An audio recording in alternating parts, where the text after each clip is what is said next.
This is Daily Blast Live. We're talking about what you're talking about. Thrown under the bus. No. Always live, always real, always unpredictable. I'm not okay with that. It sounded good when I thought. Log on and join our live conversation. Yes, I don't like that. You're 100% right. Daily Blast Live starts now. 3, 2. Yes, ladies. Thank you, Emma Greenwell and Olivia Munn. They are starring in a new superhero movie, spy movie, actually. We'll chat with them in just a minute. Welcome to Daily Blast Live. It is Friday. Hey! June 28th. We are live, and we're talking about what you're talking about right now. I'm here with Tori and Brandon, and I am Sam. Stephanie Jones is on vacation. Let's get started. Another 10 presidential hopefuls took to the debate stage last night on NBC. Senator Kamala Harris is dominating the headlines, with many saying she showed that she is a true frontrunner. While former Vice President Joe Biden has been ahead in the polls, he did not shine as much as expected. If you didn't watch, here are some key moments. I was 6 years old when a presidential candidate came to the California Democratic Convention and said, "It's time to pass the torch to a new generation of Americans." That candidate was then Senator Joe Biden. Joe Biden was right when he said it was time to pass the torch to a new generation of Americans 32 years ago. He's still right today. I'm still holding on to that torch. I'm so sorry. We will let all of you speak. Senator Harris. Senator Harris. Please. We will let you all speak. Senator Harris. We can't afford to wait for evolution on these issues. Hey, guys, you know what? America does not want to witness a food fight. They want to know how we're going to put food on their table. The internet is going crazy over that moment you just saw with Harris, but not everyone is a fan. Senator Lindsey Graham tweets 2 nights in, this is becoming President Trump's election to lose. Democrats are on the path to making Trump look like George Washington. The more they talk, the better he looks. Hashtag 4 terms. And Senator Ted Cruz tweets, occasionally facts matter, but not on the 2020 Dem debate stage. And Tori, before you give us our highlights as our DC insider, this was the most watched primary Democratic debate in history. Good. I'm glad people are paying attention. Fantastic. Yeah, big highlights. Not going to spend a lot of time here. Kamala Harris shone like the sun. Big moment here. She took a swipe at the legend. I'm going to show you guys. She went after the Joe Biden, and it was after something very personal. Let's take a quick look. You know, there was a little girl in California who was part of the second class to integrate her public schools, and she was bused to school every day. And that little girl was me.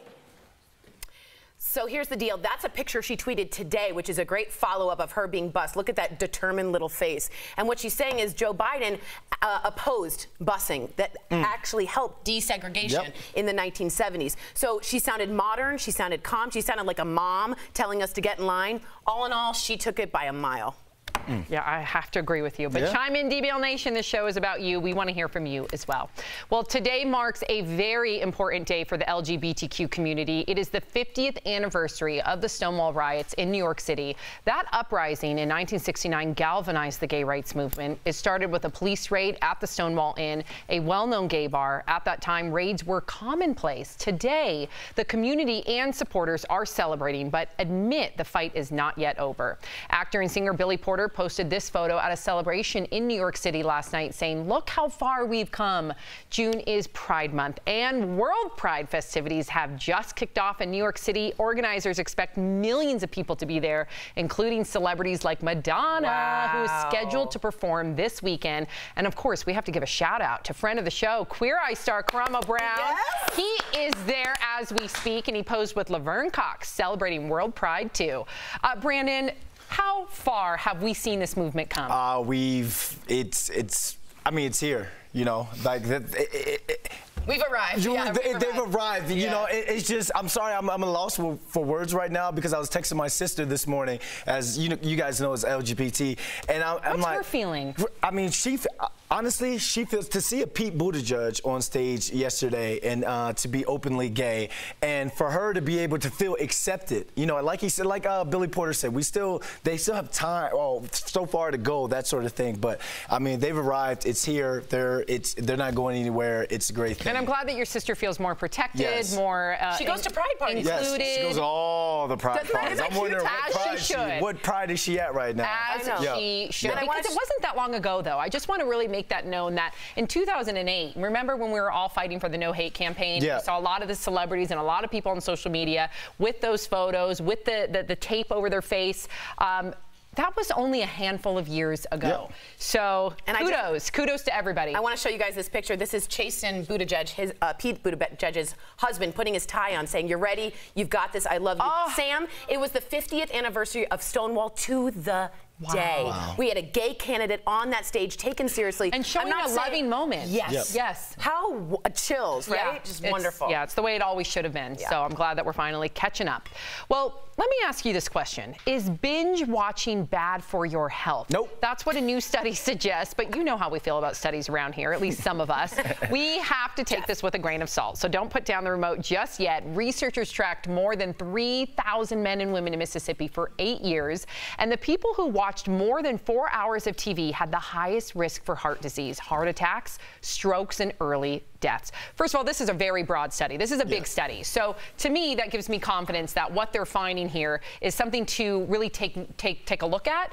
And I'm not surprised by this at all. They're basically saying, get your ass off the couch, get outside and be active. But I think binge watching is great for you. You have a wild Friday night. You want to lay on your couch all day and watch whatever it is that you watch. Yeah, but not every day, though. Some people get into a rut, Tori. So I don't have a kid, and I'm not sliding into DMs. So I'm often on the couch, just like Netflixing and chilling. Wow. And that means that I come home from sitting to cross-stitch and sitting, and I don't think I do much walking at all. Well, here's the good thing, though. At least you're working. There are people out there that don't have a job because of the unemployment or because depression and anxiety have risen.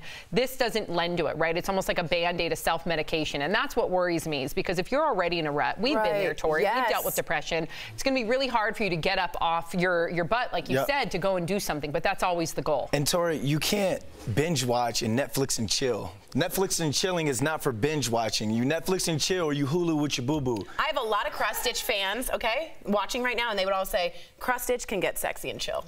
Just watch. All right, let's see. We're waiting for them comments. All right. How is that sexy? Today, a tragic story is actually getting a very happy ending. This little girl, who's being called Baby India, was found abandoned in a plastic bag earlier this month. The moment a police officer found her in Georgia was all caught on his body cam. A warning, though, before we show you, some people might find this video disturbing. Kids first heard the baby thinking she was an animal. Once an officer arrived, he found something much different. Now look at the moment that the officer opens the bag right here. Look at this. Oh, I'm so sorry. I'm so sorry. Yes, look at you. Breathing, crying. Trying to comfort her. Oh, look how precious you are. Oh my gosh.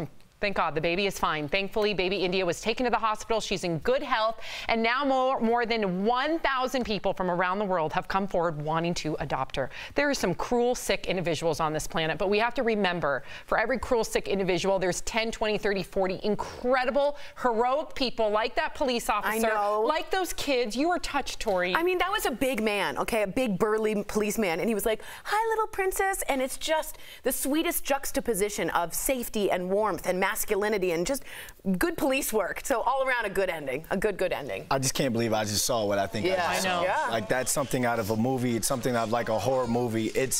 But we got to focus on the positive.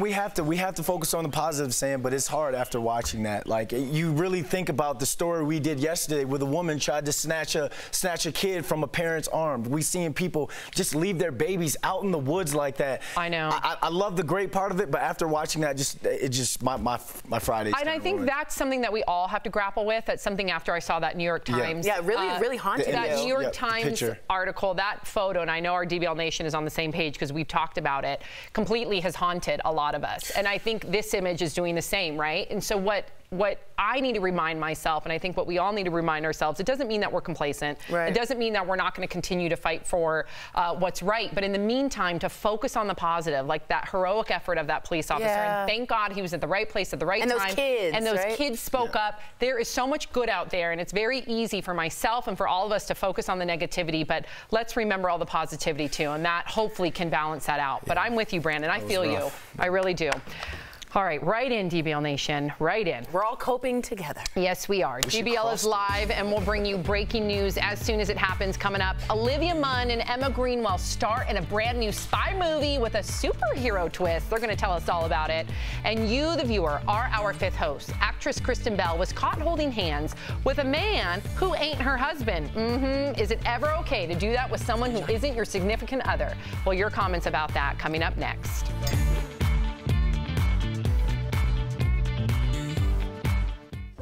Hi, DBL Nation. Kelly Schubert here, the DBL Digital Team. Happy Friday!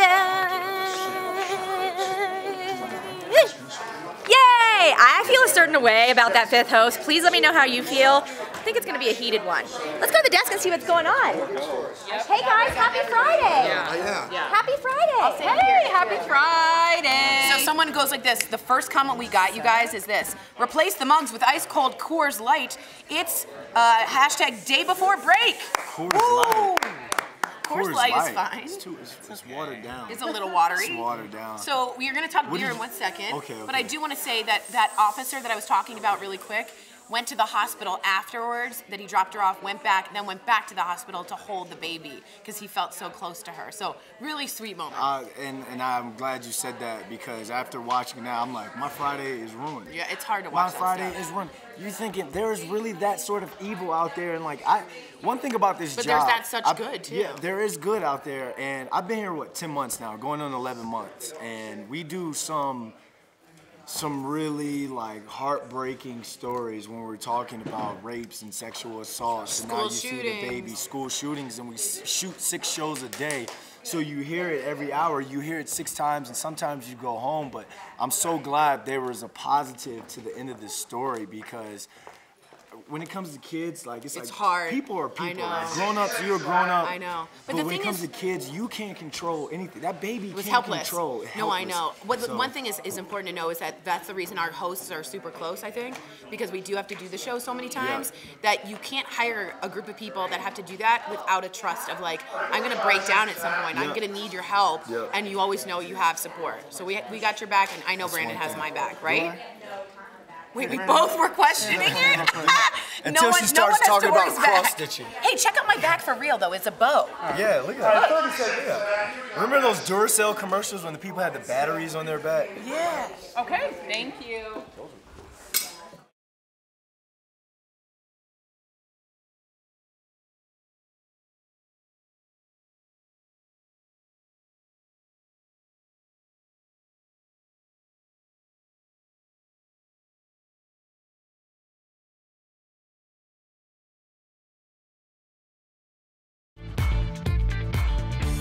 Welcome back to DBL. It is time for Fifth Host, when we talk about what you're talking about. Well, social media is buzzing about a photo of actress Kristen Bell with a handsome male friend after a workout, but she's married to someone else, actor Dax Shepard. Their marriage has been celebrated as couples goals by many, but some fans are drawing the line here. DBL Nation, are public displays of affection okay with someone other than your partner, even if they're just friends? We got to hear from you on this one. I'll start. Yeah. All right.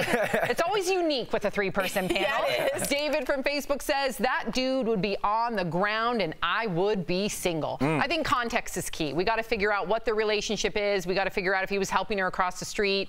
And once you find out that context, then you can have a conversation. Helping her across the street? She's not 83 years old. No, but he did look like he was just kind of. I mean, you just never know. I always prefer context. All right. Yeah. Hannah from Facebook says, my husband has a female friend that he's known for over 20 years, and the two of them hug and hold hands sometimes. I'm secure and don't feel like she's a threat to my relationship. So just say he's just a friend. Okay. Oh, baby, you got what I need. Okay. Didn't want to leave you hanging. Didn't want to leave you hanging. Patricia from Facebook says, I can see them holding hands only if he was helping her step over something or stand up. Otherwise, I see no reason for it. Yeah, it looked to me that he was helping her across the street, going a busy road in LA, going to a gym. Here's the deal. For me, if it was a gay friend of mine, I'd be okay with it. If it was a straight friend of mine, I think it would not be okay. So context, just like Sam said. Got it. And let's get Tracy in from Facebook. She says, no, not okay. Even if it's innocent, it tells the wrong story. Here's the thing thing about Kristen Bell, and I met her, I've interviewed her, she's fantastic. She's well aware of paparazzi. Yeah, she's not an idiot, So let me tell you, whatever was happening in that picture was not something that she felt like she had to hide. So I think given her the benefit of the doubt here, I think it was very innocent, and we're making too big of a deal of it. Yeah, he's a giant, by the way. Are we not acknowledging that fact? She's also pretty tiny. She's pretty tiny. Yeah. All right, Marco from Facebook says, if you don't trip over a photo like this, that means you're secure and that Kristen and Dax are, in fact, couple goals. Good point. We were talking the other day, open relationships. It could be that guy's turn to be her hubby or her little fling. Who knows? We all threw out hypotheticals. You were saying that he was helping her across the street, like, you know, she's going to Walmart or something. That's like an 89-year-old grandma. But, you know, I have my hypothetical. Maybe that's an open relationship. Okay. All right, Brandon, you're welcome to your DBL take.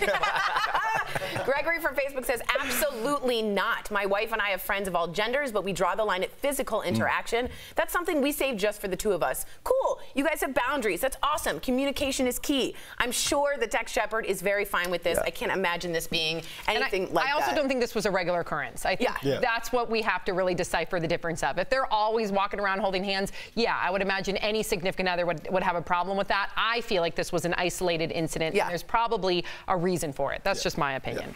Anywho, thank you for writing in. We love hearing what you all have to say. Social media can't get enough of some unusual outfits at the premiere of the new Spider-Man movie. Raquel Villanueva, please share us the deets. Well, Sam, the internet detectives are trying to figure out if the stars from Spider-Man Far From Home are pranking us with some famous 90s fashion. Now take a look at Jake Gyllenhaal and Tom Holland on the red carpet. Blue and maroon suits, t-shirts paired with a simple chain. Now this looks very familiar to Saturday Night Live's iconic duo Will Ferrell and Chris Kattan. Eventually they head bob their way to a movie called A Night at the Roxbury starring these characters. So DBL Nation, what do you think? Was this all planned out or an accidental fashion tribute? I feel like it was planned out. It had to have been. You guys are on point. But it's like, baby, don't hurt me. I don't know if we have the license to that. Oh, no? Let's not sing it. Okay, never mind then.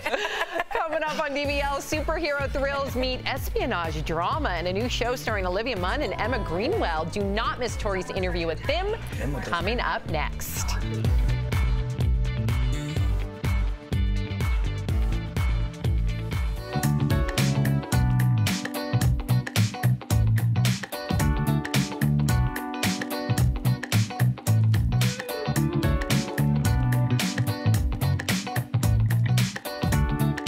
Whoa, whoa, whoa, whoa, whoa, whoa, whoa. No. Why are you clapping so hard? You clapping hard. I'm like, is there somebody behind me? What's going on, DBL Nation? It's Friday. As you can see, we're a little loose today around here because, can I say we have a break? Can I say we have a break? We have a vacation coming up. And we want to know what you guys doing this July 4th weekend that's coming up this entire week. You going out with the family, hanging out, you barbecuing. If you're barbecuing, go ahead and send me that invite. I might stop by, as long as you don't put raisins in your potato salad, and then I'm going to shame you on the show if you do. But we can get to some comments, or we can talk to everybody and see what everyone's doing. How are we doing over here?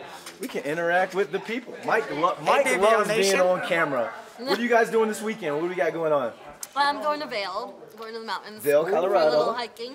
Is it still cold up there? Like, is it? I heard it is. Why do you want to go somewhere cold? It's been cold in Colorado all year. It's so true. It's so true. It's supposed to be 90, right? What is it supposed to be this weekend? 90 something. I don't know. I'm going to Europe. I'm going to Germany. I'm going to Amsterdam. I'm going to France. Wow. Our women's national team, please win today because it'll be USA versus England July 2nd, and I'm going to Lyon, France for that. And then I'm going to the UK to shoot some fan cave stuff for New York Giants fans over in the UK. So, you know, just a chill time. What are you guys doing?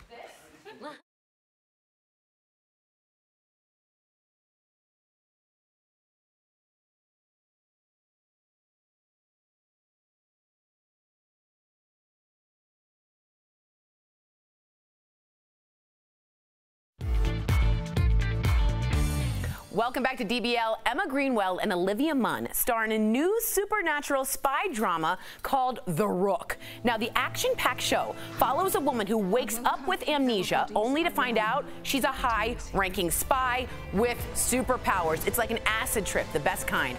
Earlier, I sat down with the gorgeous Olivia and Emma ahead of the Sunday premiere. That's in today's Chatting with the Stars. Oh, God, you guys are so hot. I'm nervous. Okay. Hi, guys. I've been staring at you for 5 minutes.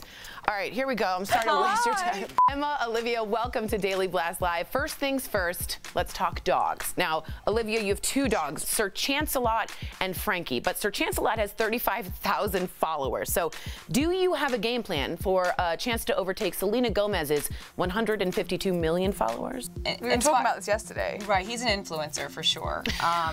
But he's also bringing attention to shelter dogs. Like, yes, that's with the Shelter Pet Project, because both Chance and Frankie are rescues. Also Stella's a rescue as well. Yes, Stella. And so we did this great campaign for the Humane Society and Maddie's Fund to get people to rescue from the shelter more. They went from the shelter in the streets to just billboards around the country and in Times Square. It's just the cutest thing. Well, now onto the show, The Rook. Can I tell you a secret?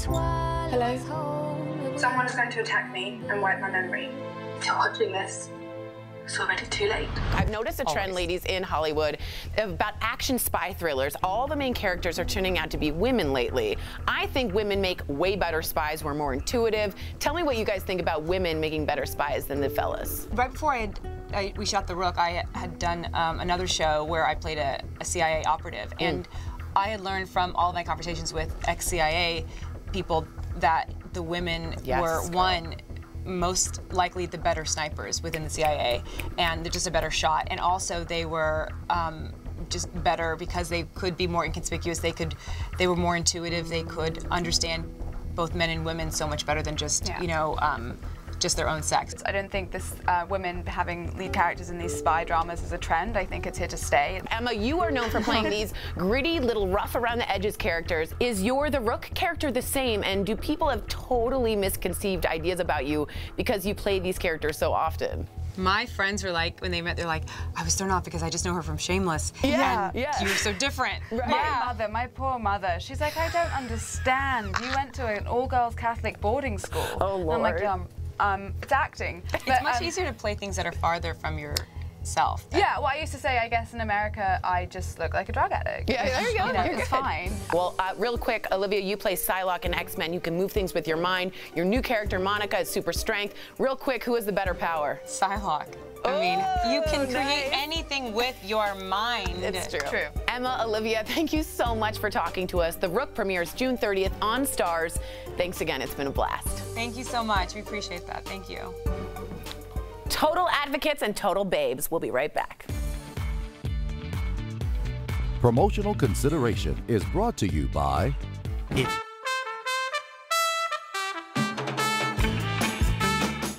Hi DBL Nation, it's Raquel here, and I'm with Leo, who is a huge Marvel fan. You know it. And this is our review of Spider-Man Far From Home. Ooh, what a movie. I think it's going to be a family blockbuster this summer. Easily. We're calling it now. Yeah, I mean, it's got great energy. Like, this feels like a high school field trip movie with a splash of superhero in it. Like, we get a really good focus on Peter Parker's teenage life. Him and MJ have a great relationship together. Not to mention, Tom Holland and Zendaya, just awkward but in love. It's a great depiction of 16-year-old awkward love. And it's exactly what you needed after Endgame, which was very sad. You had to bust out the tissues. You won't really be crying for this one. At least I didn't. And I'm pretty sensitive to these movies. Yeah. You can usually see me with a tear or two. But you'll actually it's gonna be a lot of laughs. You're gonna enjoy yourself. It's really funny. Yeah. Yes. And what I liked the most about it was Peter struggling Peter Parker, after the end of the Avengers. I don't want to give too much away if you haven't seen Endgame, but pretty much, is he the new leader? Yeah. His mentor's gone, what's he going to do? He still wants to be a teenager, so it's that life balance too.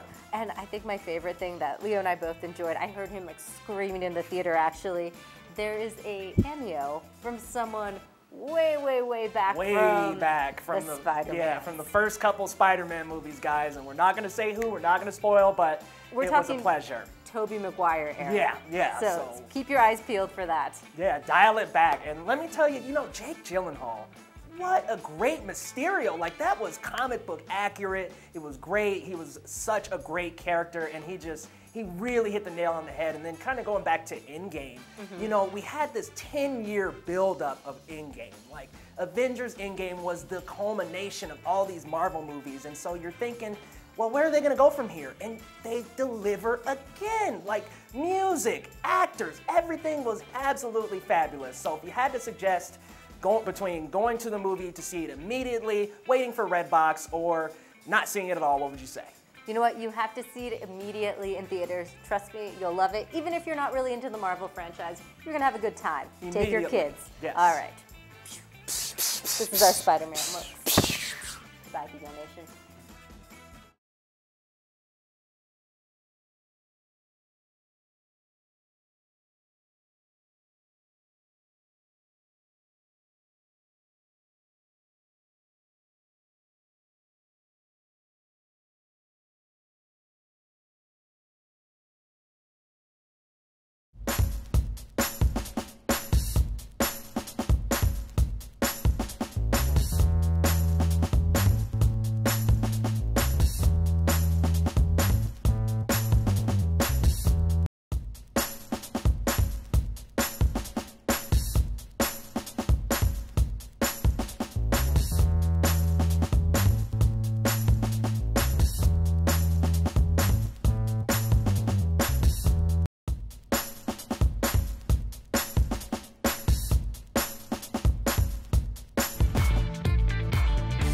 A Turkish teen is being called a hero today, rightfully so, for being in the right place at the right time. He reportedly saved this little girl from a 2-story fall. It was all caught on a surveillance video. A warning before we show you this. Some might find it disturbing. You can see the 17-year-old looking up. He says he saw her near an open window of an apartment, and then he catches her. Oh, my God. Yep, she's only 2.